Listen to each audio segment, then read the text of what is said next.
আসসালামু আলাইকুম রহমতুল্লাহ।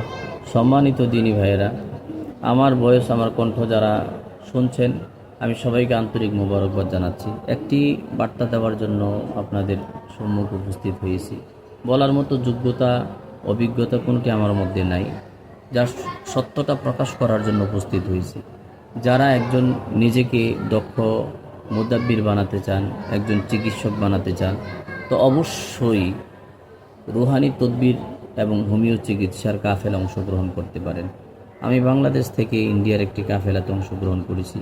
ভাই, বাংলাদেশে বহু জায়গায় বিভিন্ন কবিরাজের কাছে গেছি, কিন্তু এতটা উপকৃত হইনি। তো যতটা উপকৃত হয়েছি ইন্ডিয়া কবিরাজদের মাধ্যমে। তো আমি হজরতের কথা এজন্য বলবো যে হজরত ঠান্ডা মেজাজে শিক্ষা দেন এবং অন্যান্য কবিরাজরা বই দেখে দেখে শিক্ষা দেন।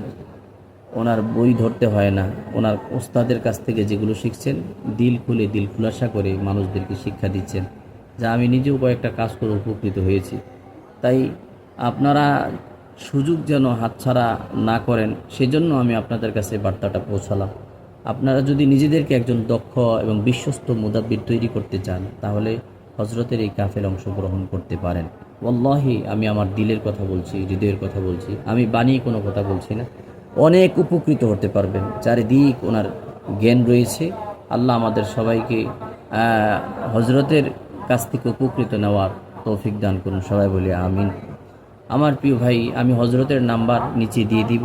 আপনারা হজরতের সাথে যোগাযোগ করে নিজেদেরকে একজন দক্ষ মুদাব্বির বানাতে পারেন। এই আশ্বাস রেখে আমি বিদায় নিচ্ছি। আসসালামু আলাইকুম রহমতুল্লাহ।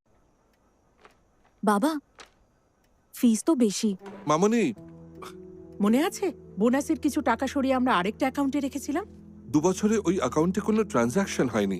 এতদিনে ইনঅপারেটিভ হয়ে গেছে বোধহয়। তাহলে এখন ব্যাংকে গিয়ে বা ভিডিও কেওয়াইসি দিয়ে কেওয়াইসি আপডেট করিয়ে নাও। অ্যাকাউন্ট হবে অ্যাক্টিভ, একদম ফ্রি। চলো কোথায়? অ্যাডমিশন করাতে। অ্যাকাউন্ট তো এখন অ্যাক্টিভ। আরবিআই এ কথা বলে। জেনে রাখুন, সতর্ক থাকুন।